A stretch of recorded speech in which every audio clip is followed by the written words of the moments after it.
I would highly, highly recommend that you take a hard look at your team and you make sure that do you have team members who are willing to change, that are open to change, and even further want to drive that change. That to me is the biggest risk is if you stay stagnant and you don't move and you rely on outdated tactics in this insanely fast evolution we're seeing right now. I'm Nicole McLean, and this is Content Matters, created in partnership with Share Your Genius. This show is your digital partner for filtering the trends and focusing on the content that matters most, creating connection that drives results. Let's cut through the marketing chaos together. Welcome to a special edition of Content Matters. As we close out the year, we're answering the question on everyone's minds. What are the most important things that I can do to keep my brand visible and thriving as we head into 2026? Joining me to help answer that question is our very own founder and CEO, Mike Leonhard. Now, as always, Mike is joining to give us the executive perspective and give us some insights that can help us stay resilient in what can only be described as a roller coaster of a season. Of course, we're talking about the impact of your favorite robot and mine, and specifically the role of content in AI and traditional channels, AI's role in shaping marketing strategies, both workflow and new channels, and what you need to be thinking about in order to stay visible. This should be a good one, and our goal is that you walk away with at least one idea or tactic that you can implement in your 2026 strategy. So without further ado, let's get started. All right. Hello, everyone. Happy Wednesday. We're really excited to have you. Of course, we're joined by our one and only CEO and founder, Mike Leonhard. Thank you, Nicole. It's great to be here.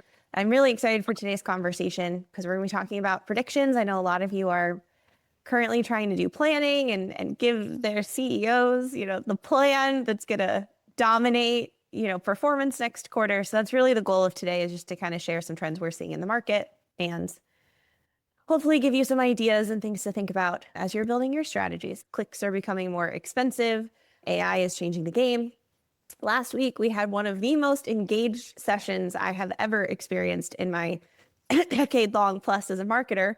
So many great questions on Reddit and how to use it, how to take advantage of it, how to logistically manage that, but how to also work that into strategy. And then today we are going, like I said, to speak to how all of those things can work into your strategy, as well as some other things that we recommend. So everyone loves to throw around X thing is dead. Do you think that any marketing channel really is dead? Let's just kind of start there. Is there anything that just shouldn't really be thought of in a 2026 strategy? I think in terms of digital marketing, I'm just going to answer this in terms of sort of digital marketing. I'm tired of people, keep throwing out that this is dead or that is dead. I mean, nothing to me is dead. Everything is evolving. Everything is changing. I mean, there's no doubt about that. I mean, not only are the tactics changing, but the landscape is changing, right? We're standing on a rapidly changing landscape right now. And, that's seen in search engines, first and foremost, with AIO and all these other impacts being felt for months and years now. But I feel like that pace of change is only going to continue to increase. We're going to see everything evolving from email to social to search to paid. Everything is going to change. So to say anything is dead, I just think is not accurate. I mean, maybe you can consider it dead in as far as it's changed so dramatically from where it was 2, 3, 4 years ago.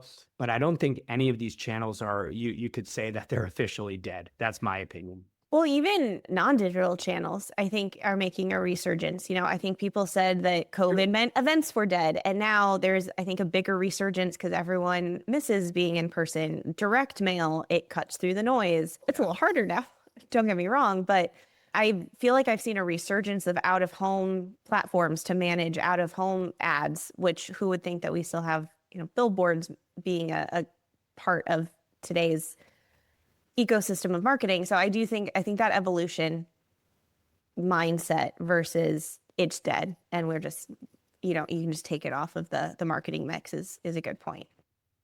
Yeah, totally agree. So to that, as you think about 2026, both from your perspective and also what we've been hearing from clients, what do you think are some of the channels, tactics, strategies that we should be focusing on, or the trends of where we think people are going to kind of still manage performance in this evolution of channels? I think at Composely, as you probably know better than anyone, we've spent a lot of time more recently investigating not only just how the landscape is changing, like I said before, but the different tools and the different methods of being able to accomplish what used to be maybe very manual in a much more efficient way now. So one of the things that I foresee is that companies that were just focused on doing one type of marketing, like they're all in on one thing, whether it be social or paid advertising, organic social, paid advertising, SEO, that isn't going to cut it anymore. I think being able to be truly omni-channel with your marketing strategy is going to become more accessible to all different sizes and shapes of companies that maybe previously it just wasn't feasible. Maybe you couldn't hire the people, or you couldn't afford the tools that were needed that were really, really expensive to be able to do the, ABM marketing or certain types of marketing that are really intensive, either manpower intensive or technology and, tech intensive in terms of cost.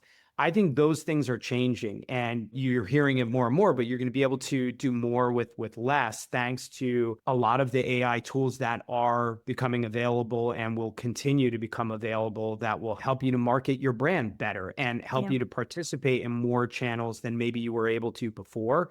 And so I think you're hearing a lot about this, but you could take someone who's a strategist and they're going to be able to use tools to be able to execute on a much grander scale than they used to, because they would have to hire an entire team of people to help execute on those strategies.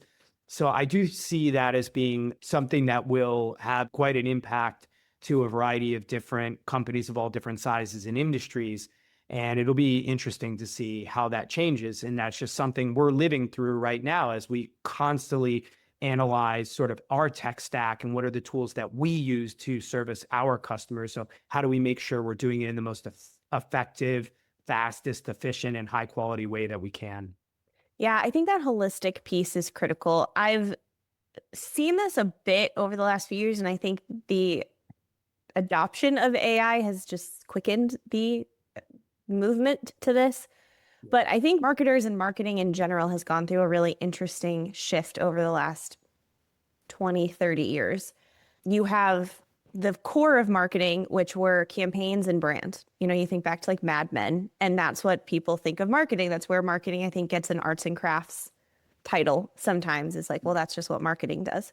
But campaigns were campaigns. It was holistic. It was, how are we going to use this strategy nowadays? It could be a webinar, a podcast, a blog, etc. And then what's the campaign to that? Out of home, digital ads, organic, all of that good stuff. And then with the emergence of technology and digital, suddenly we could report. Suddenly you had people getting way more specialized in specific things. It wasn't just a jack of all trades marketer. It was, I need an email marketer who understands email. I need an SEO. I need a performance manager. I need a copywriter. And it was, I think we kind of lost that like jack of all trades unicorn marketer.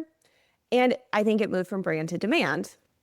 And I do kind of feel this sense of, I don't think we're shifting all the way back to the old school of campaigns, but I do think you see people who want marketers that can bring everything together, that see a 1 + 1 + 1 = 5 instead of just focusing in on one thing. And I hear this from clients all the time, like they still care about SEO, they still care about AEO and how it shows up, but they also want a piece of content to speak to their clients and be used in client retention, email nurtures, and creates thought leadership for prospects to send in sales.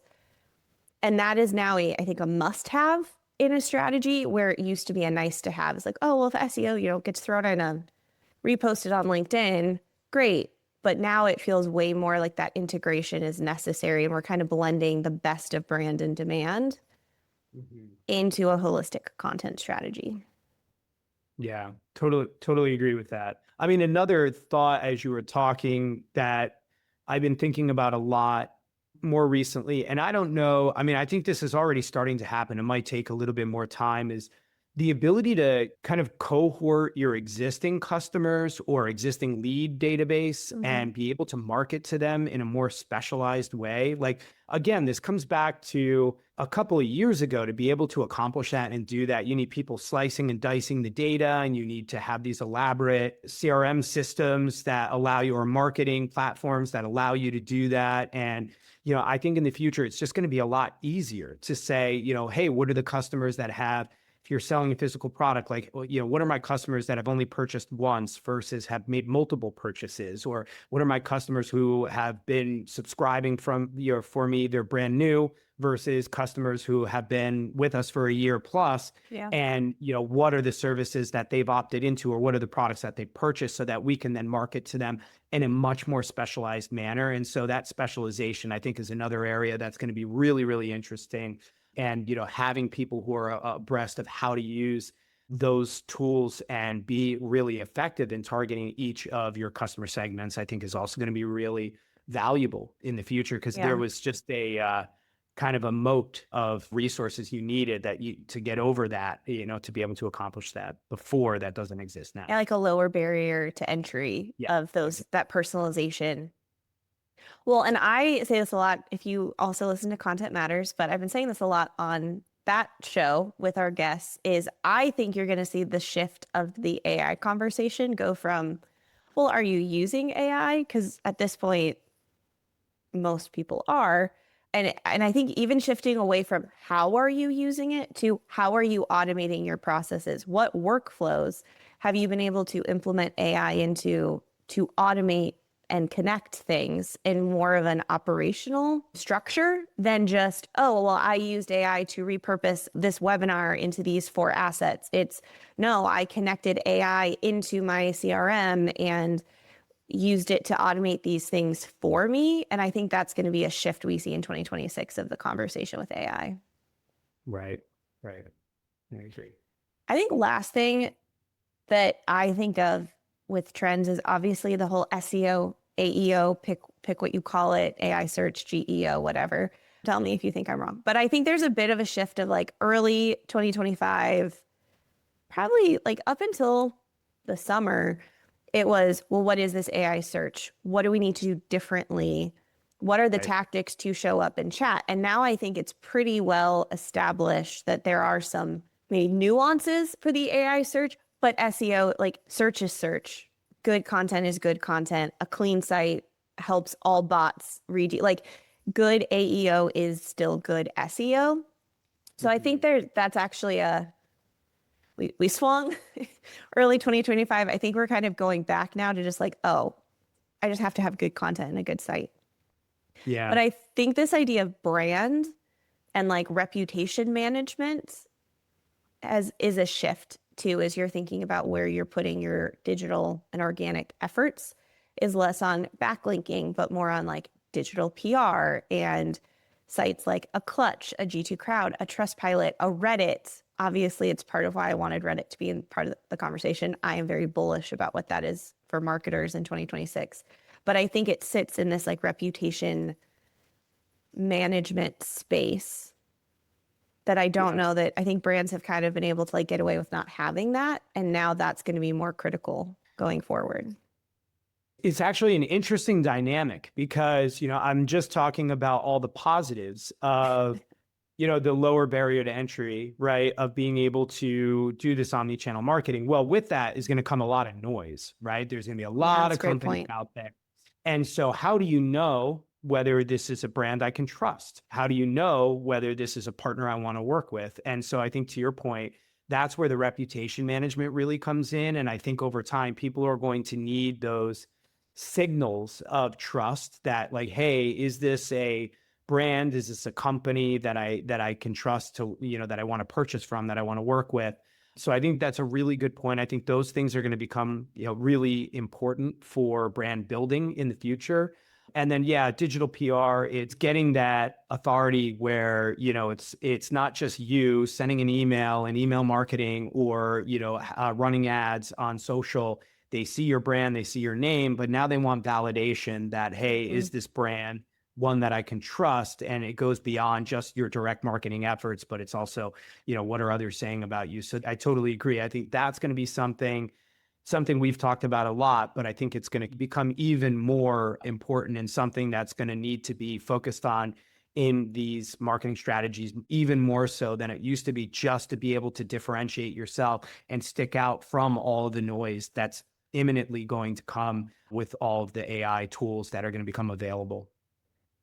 But I agree. I think it is this kind of double-edged sword. I want to talk about some risks and challenges, but I was on a call actually earlier this week with someone who is trying to enter a fairly competitive organic landscape they have a pretty, I don't want to say bare bones is probably a little too crude of a description, but a handful of pages, doesn't have an extensive blog library yet, but had said that they were getting maybe 3 to 5 deals, like closed won customers a month from ChatGPT, either from people either having the actual referral, like UTM code, or just on calls, people being like, I found you on ChatGPT.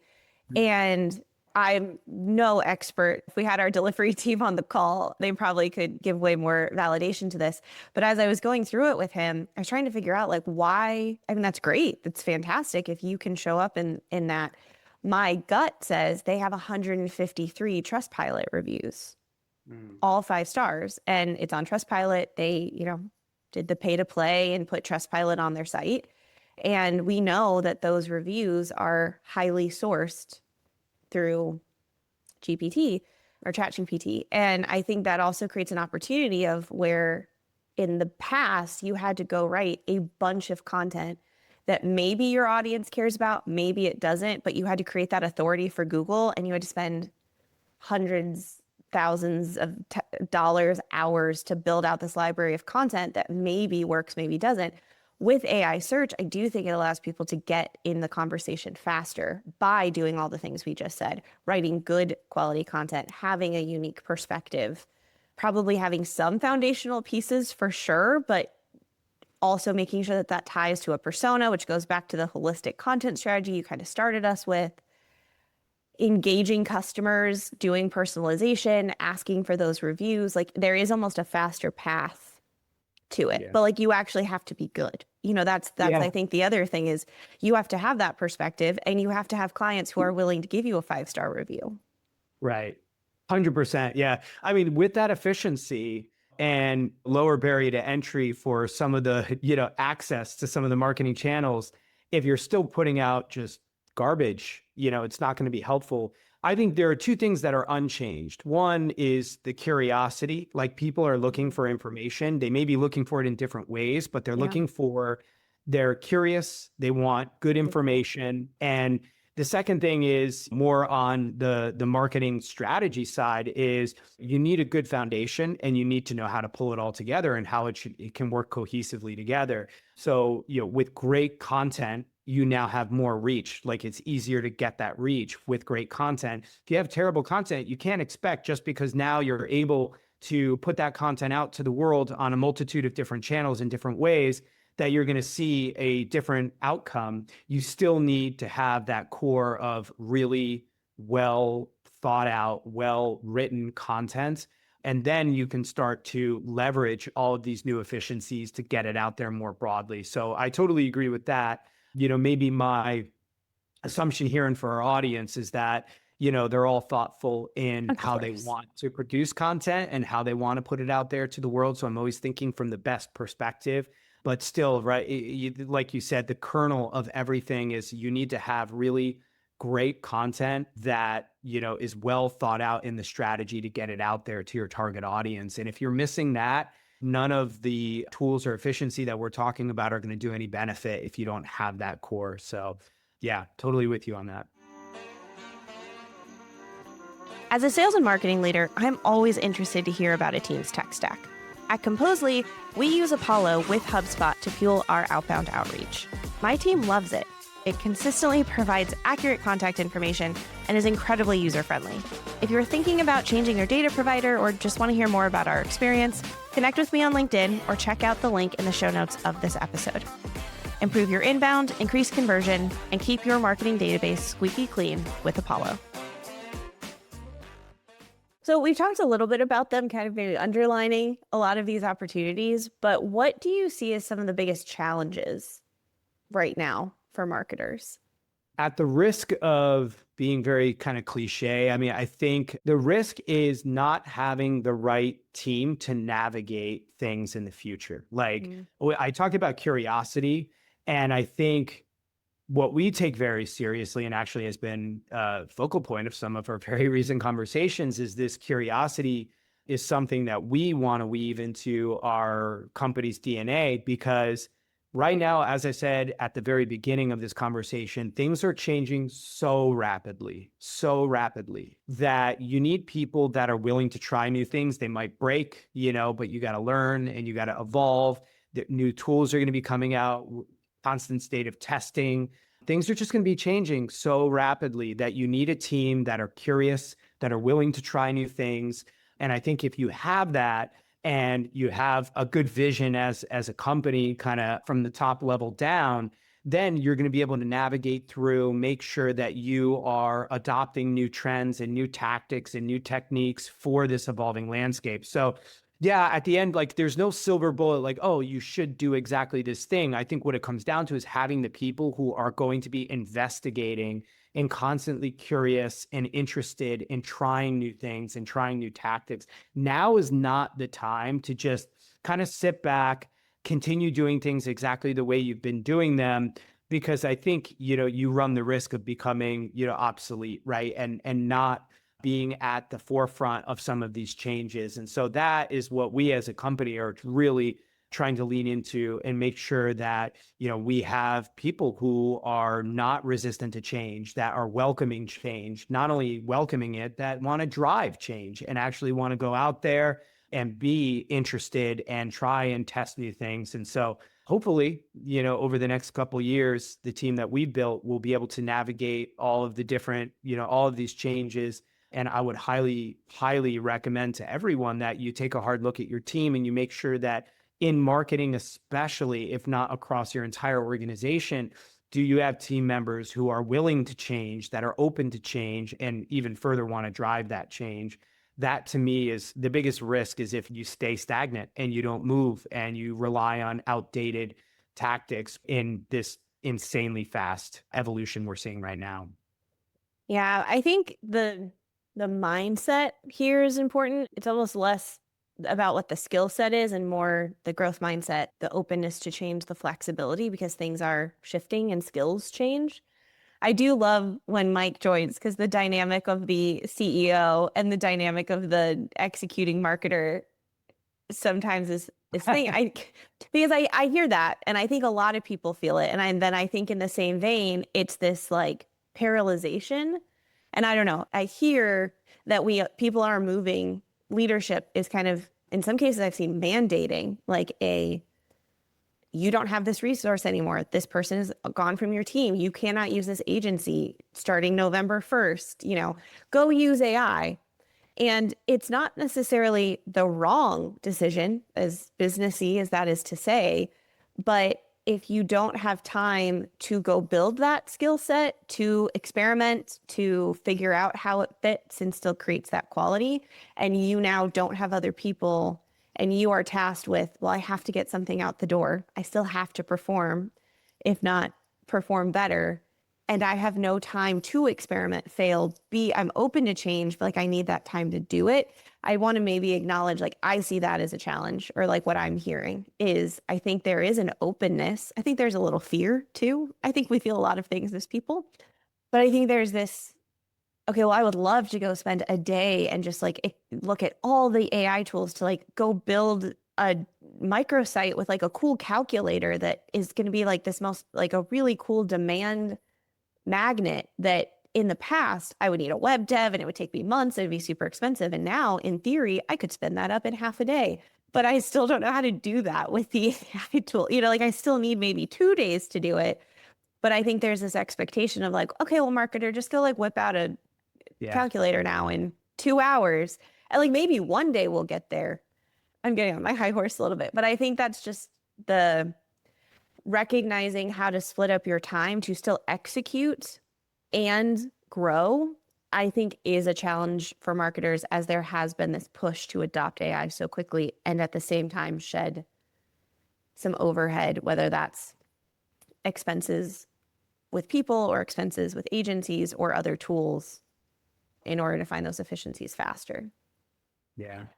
No, I think that's a good point. That's also a risk. You're absolutely right. I mean, I think you can flip that risk around as well and say that if you're so in the weeds every single day, you're so busy working on the day-to-day and the task, do you even allocate time to be, do you have that time to be? So I think, that through this conversation, part of that is just the being deliberate, and we've also talked about that as a company internally. We've talked about, do we assign someone as like the AI kind of czar that is, or technology czar, maybe not AI. AI is a very broad term that's thrown around probably too liberally, but just in general, like not everybody has the time. They're so busy delivering for clients, meeting deadlines, doing all those things. Do they have time to investigate? And so maybe it's more about having someone who's doing a lot of the investigation and running it by the people who could use those tools, or, so I think there are a number of ways of going about it. I have friends in major tech companies like NVIDIA who are being asked, they're being asked in addition to their daily duties where they're already working, well over a normal 40-hour work week, but to investigate tools. So I think you bring up another challenge, which is just making sure you're deliberate about it. You find the time. Otherwise, maybe you're just kind of spinning your wheels.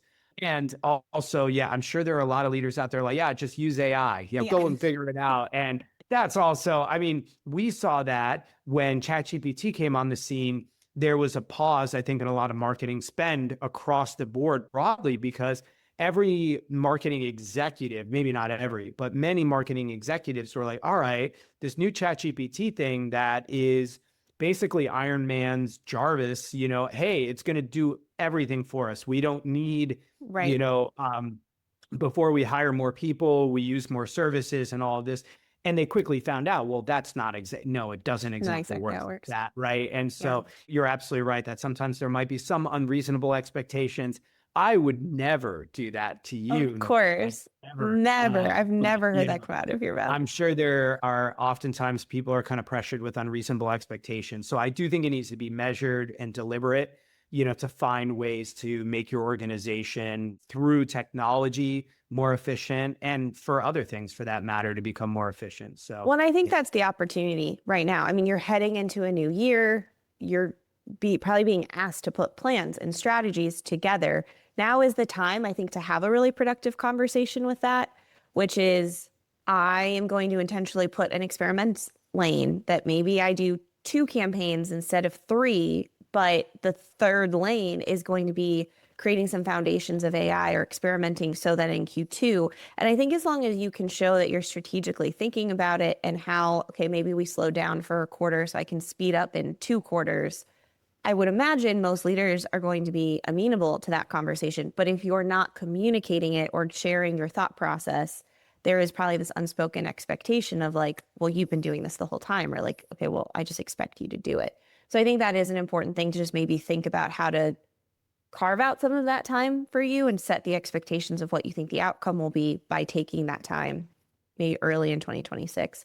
And I think it's an opportunity. Like, how often have you guys probably heard me say marketing sits at the epicenter of a lot of the company?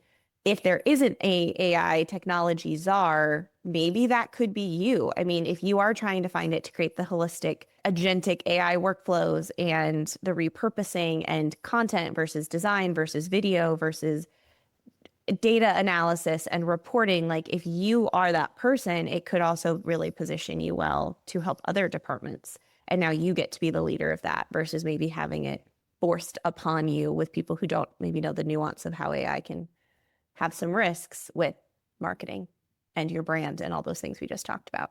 Okay, it is crazy. We are already at time, but I think we covered some really big things to think about. But Mike, maybe any like final thoughts, either words of encouragement for us little marketers out here fighting the good fight, or just some bets or things you would think about and kind of leave people with to think through? I think there's two ways that you could approach this, with trepidation or with excitement. And so, like, I think for marketers, it's an exciting time, right? And I think those that find excitement in it, and again, that curiosity and bring that to the table, it's a really interesting time where you can further develop your skills. And it's always interesting to be at the forefront of change. So, yeah, I would just say maybe if you keep your mindset positive and not approach it with a sense of anxiety or fear, but rather a sense of excitement and interest, that you'll be better for it. And that it is an exciting time, not just in marketing, but in the world, in our human existence. It's a very interesting It's a time. time. It's a time. It's a I'll say time, that. I mean, that good point, but it is a very interesting time. So, Yes. yeah, I guess that's the last bit of information that I would say. I feel both, tugging on me, and how the world is going to change in the coming years. But when I think about marketing specifically in a silo, I think I'm excited about what's to come, and approaching it with that excitement and interest, I think helps to, lean into it. And it's fun that we are in marketing. It's what we do every day. And it is one of these areas that's just evolving and changing. And it's exciting for us to be right in the midst of it. So that's what I would leave with everyone. And hopefully you can come out of this with a little bit of, optimism and excitement, that at least that I'm feeling right now. Awesome. Well, Mike, thank you so much for joining us. And huge thank you to everyone who's tuned in. Connect with us on LinkedIn. And good luck with your 2026 planning. Thanks so much, Nicole. Appreciate it. Of course. Bye-bye, everyone. All right. Well, that was an incredible conversation. And as always, huge thanks to Mike Leonhard for joining the show. I always love when he can come and share all of his insights, specifically on how we can stay ahead as we head into 2026. I hope that you found that one takeaway and it's jotted on a Post-it note, stuck to your screen, ready for later. Before we close, I did just want to take a second and thank all of you so much for following along, listening to all of the incredible guests. At the end of the day, marketing is about people. It's just connecting with people. And it's part of what I love about marketing and this platform, that we get the opportunity to make such great connections and learn from truly incredible marketers. I know I've been so blessed to learn from so many of you out there and work that into what we're doing here at Composely, and hopefully share some of that with you. And I'm looking forward to more great guests and what's to come in 2026. But until then, please take time to rest, recharge, and I hope you have the most wonderful holiday season. Cheers. Thanks for listening to this episode of Content Matters, created in partnership with Share Your Genius. If you like the show, please subscribe, leave a review, and share with a friend. Otherwise, you can find all the resources you need to stay connected with us in the show notes. Till next time.